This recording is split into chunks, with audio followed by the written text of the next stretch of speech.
Hey, I'm going to talk to you today about a man, a boy that I knew in my life. He was very well known, many would say for all the wrong reasons, in Ireland back in the 90s, yeah. And he is this guy. This is when most people got to see him first. He showed up on the national primetime chat show. I think he's maybe 16 here, I'm not sure. And he said that he's done with school, quitting school, not going to finish school. Doesn't see any point to it. It's not what he needs for his life. It's not what he wants in his life. So he's going to do better things with his life. He wanted to be a journalist. And yeah, he did become a social icon in many ways, and he showed up on TV shows and magazines and radio.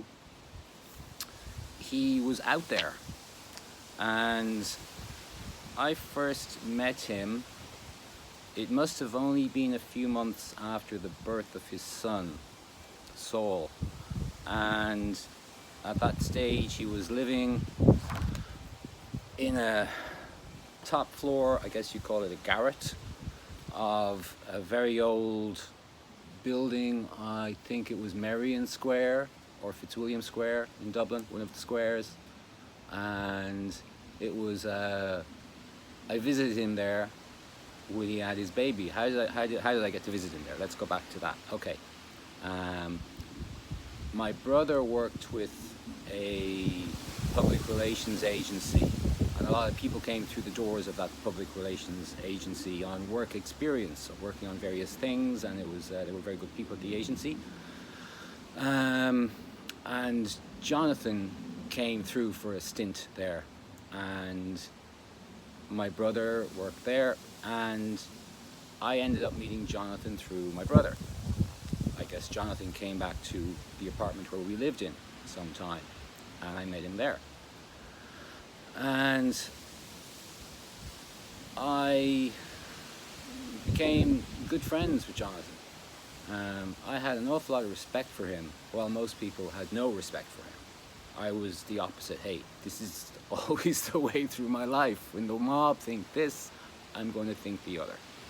I had a lot of respect for Jonathan.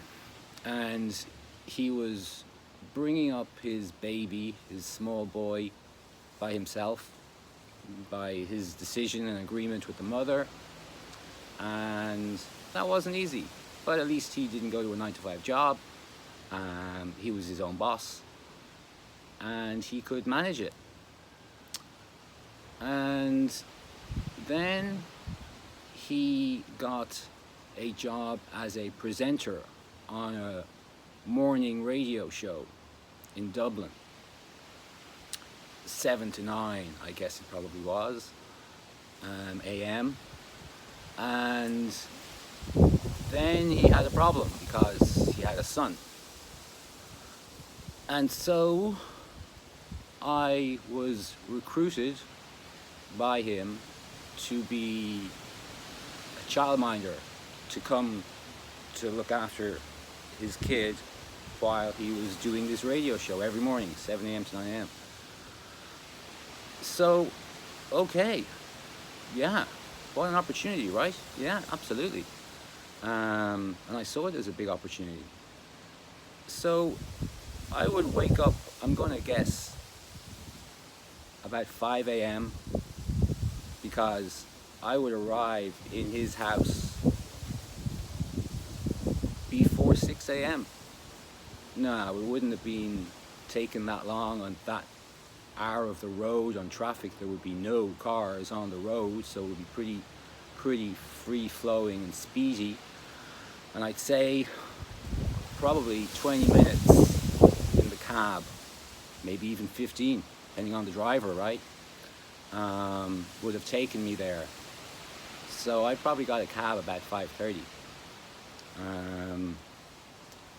And took the cab across the city to his house in Harold's Cross, close to the canal, very pretty part of Dublin. And I had keys to his house, so I would let myself in. A very small little house now. Don't be thinking, no, big house here, no. There was barely 2 very small bedrooms upstairs. The bathroom was downstairs at the back of the kitchen. It was just higgledy-piggledy. Very old house built for workers maybe 100 years ago or something like this. A long street of them. And I would let myself in, and Jonathan would probably still be asleep, and so I would rouse him. I would make coffee. He liked his coffee made in one of those cafetiere things. You know, the one, it's all metal, and you put the coffee in the middle and you screw the top onto the bottom and you put it on the hob to make the water boil, and it goes up and it makes the coffee come out the top and you pour the coffee. That one, there's a name for it, I just don't recall it right now. But I would make coffee for him and wake him up, and he would get his shit together, and I would, what would I be doing? Until Saul got up, not for quite a while yet. I was cleaning his house, basically. Yeah, that's what I was doing. I was cleaning his house, tidying shit up. So Jonathan saw me as more valuable than just a babysitter. And I basically became his manservant for 2 more years. And back to the morning routine, he would head off, also in a cab, to the city, which was maybe 10-minute drive at that time to get to the studio. And then he would show up on the radio, play the radio back in the house. And then, I don't know what time, but I would rouse Saul. I would make him a bowl of cereal, probably it was, can't recall exactly, juice, and help him get dressed. He was a very small boy. It was his first year of junior school. And then I would have a taxi come and collect me and Saul, and it would drop Saul off at his school, which was not too far away around the corner, and I would continue in that taxi to my school, because I was in school, right? I was in high school.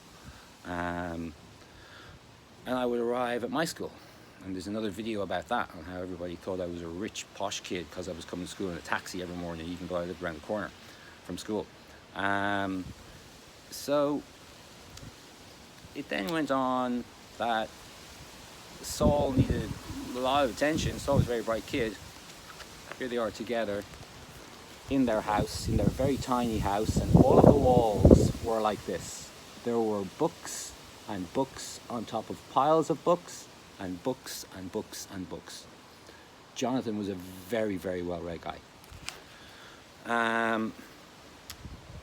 And yeah, so it went on that I would meet with Jonathan, or sometimes I would collect Saul from school, and bring him back home, get dinner, that kind of thing.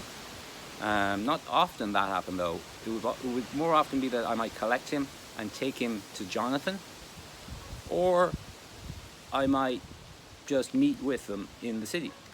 Jonathan was a busy guy. He was hustling, and he had a small kid with him. So I was very useful in his life, and I had great fun. I met some great people. I mean, we'll start at his funeral. I mean, Sinead O'Connor was there, Seamus Heaney was there. Really great people were there who could be there. And yeah, so who did I come across? You remember the whole Bill Clinton intern stuff? Monica, yeah, Lewinsky, maybe that was it, yeah. I got to speak with her briefly on the phone. I got to meet a really, really interesting character. Only known really, I think, in Ireland probably. He was an actor. And Alan Devlin, I think was his name. and Alan was both a drunkard and an alcoholic, and he and Jonathan seemed to get on just fine. Jonathan would tolerate him, and Alan would tolerate Jonathan as long as he was drinking, tolerate anything. So I met Alan through that, and yeah, Alan was a bit of a cuckoo. He was one of the good ones. He famously one time on stage in a theatre said something like "F this for a game of soldiers," and walked off stage and left the theatre. His microphone was still attached to him, and people could hear him as he entered a pub and ordered a drink and sat down to drink a drink in the pub. The microphone was still going out on the system in the theatre from Alan's mic. Another time I remember Alan, this is another story about Alan. Okay, this is about JPB. Yeah, JPB. One time I was in a diner. It's a famous diner here in Ireland. It's called Eddie Rockets, and they're good. And it was bang in the city centre, just off Grafton Street on South Ann Street, I think. And we were in there one afternoon. It was just me and Jonathan. There was no soul here now. And a guy walked. We were standing at the counter. It was busy. It was a summer's afternoon in Dublin, sunshine, and busy place. People in getting milkshakes and stuff. That's what Jonathan was doing. He was getting a milkshake. I don't know if I got something. I can't remember.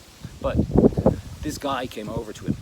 Kind of a big guy. Jonathan was not big. He was maybe my size, maybe even smaller than me. And I'm not big. But he had presence and charisma and charm and all those things. You don't need size. You don't need to be tall or big. But this guy came over to him and said something like, "Are you Jonathan Philbin Bowman?" And Jonathan turned to him and like smiled and said, "Yes, hello. Who are you?" And the guy picked up Jonathan's milkshake and poured it over Jonathan's head. Milkshake coming everywhere. Milkshake. And Jonathan just continued to stand there. The guy just walked away. He just wanted to do that because he hated it so much, because people hated Jonathan, because he did what he wanted to do and he didn't do things by the rule book. And Jonathan just took it. He liked it actually, because this is something else to note down as a stepping stone on things that you can tolerate and things that you can go through and that you're prepared to tolerate and go through. Another day I was having lunch with Jonathan in a nice Italian restaurant just near the canal, at the top of Leeson Street, and we had lunch, and it was by the end of lunch. Jonathan was a boozy luncher. Got me into the habit, I guess. I was also a boozy luncher. And we were there quite late, possibly 3 o'clock. Lunch was well finished. The place had cleared out. Maybe there was one person drinking coffee still or something like that, but it's pretty much cleared out. And the waiter, I think, said, "Would you like your bill?" And Jonathan said, "Sure." So the waiter brought over the bill, and Jonathan said, "Do you want a tip?" And the waiter said, "Yes, thank you, sure, yes." And Jonathan said, "How much do you want?" And the guy stood there.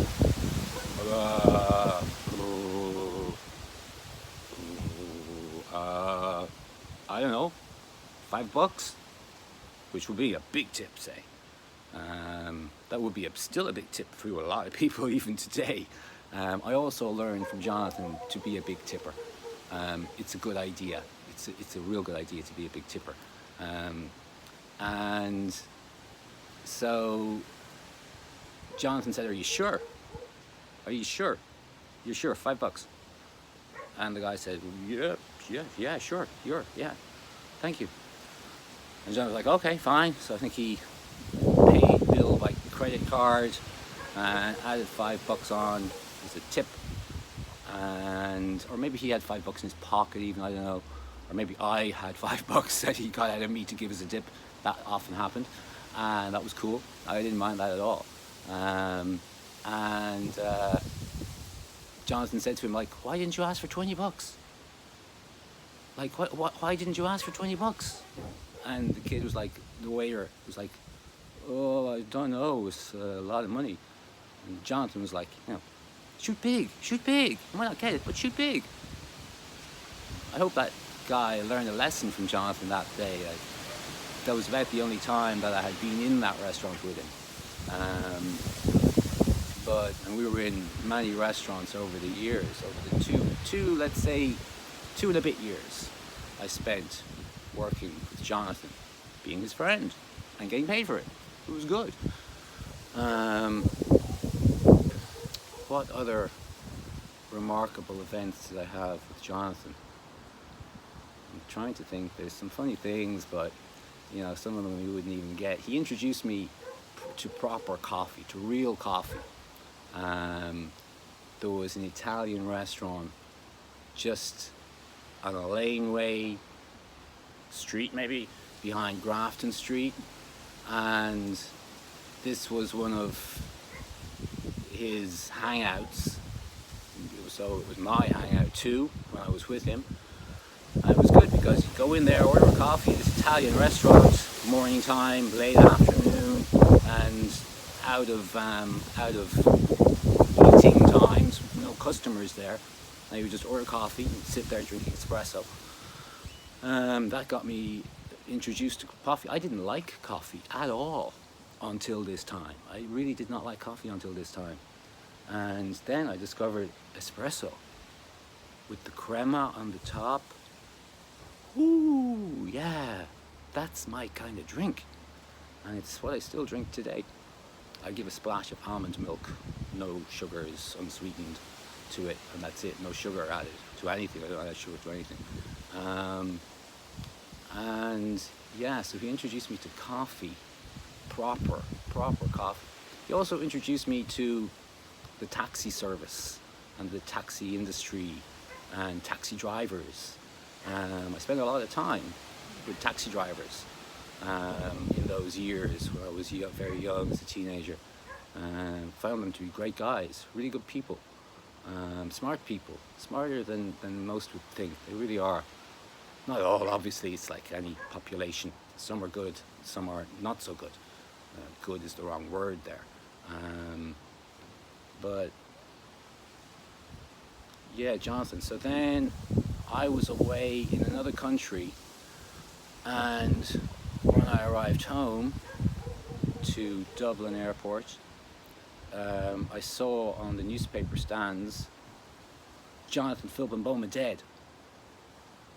And I was like, what has happened here? And yeah, so the story goes, and I totally believe it from having been at the location myself and knowing it well, that he fell down the stairs and whacked his head off a kitchen counter. And yep, that's the setup. That was the setup. Tiny staircase, narrow, very steep, tiny house, and kitchen counter going right up to the edge, getting onto the staircase, which was this first step, boom, and you're immediately up. It was tight space to live in, and especially when he was probably out of his little mind, is the truth. Some kind of drugs, I suspect. I don't know, was there an autopsy? Maybe it said no, maybe it said there was nothing in his system and it was just an accident. Okay, but I believe either way. He was by no means an addict or anything like that to anything. No. Except publicity, self-publicity. Yeah, he was. I think he was addicted to that. Maybe that's about it.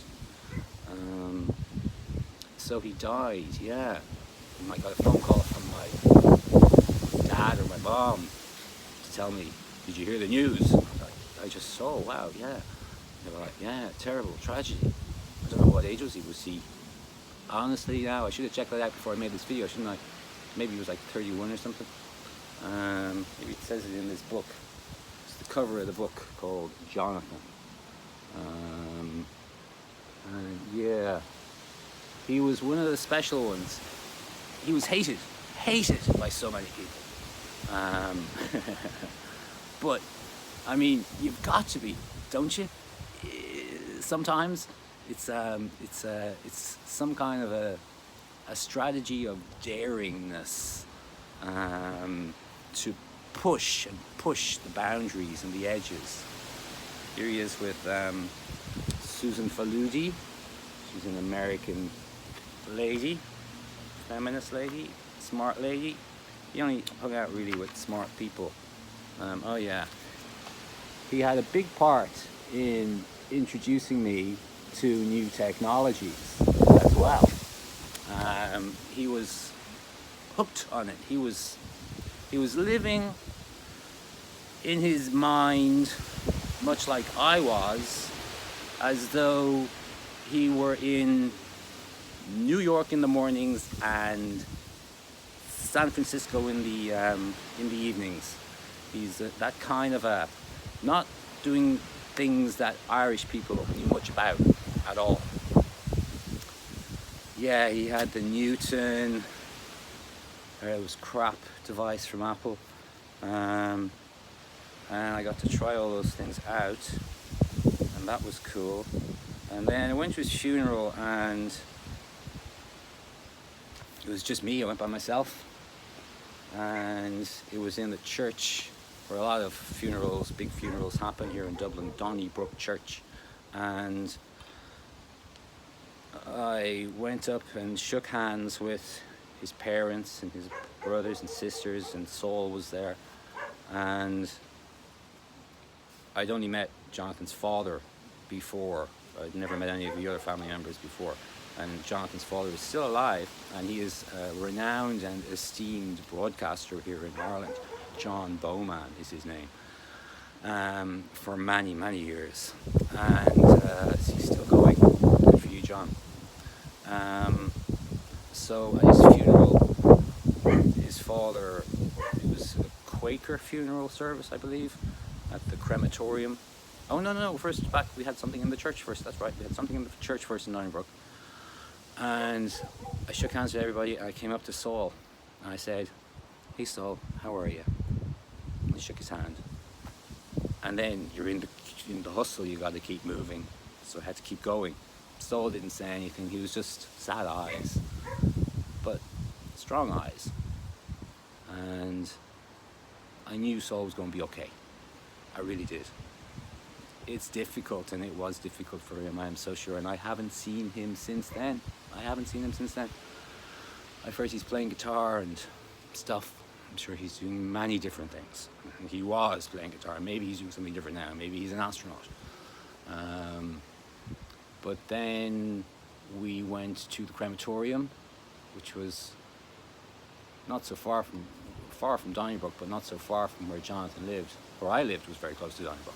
I was just a walk down the road from the church where I lived. And the crematorium, his father was speaking. He said, "This is a Quaker service, so anybody who wants to get up and say a few words about Jonathan, please come up." So a couple of people did, a couple of famous people did, and I sat there by myself in the middle of the big crowd at the crematorium. I mean, every seat was full and occupied, and I thought to myself, what can I say about Jonathan?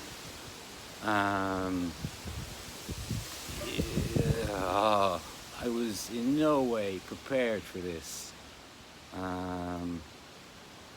and I was probably still a teenager, and I thought then, I remembered something that Jonathan said to me one time, and he said, it's true.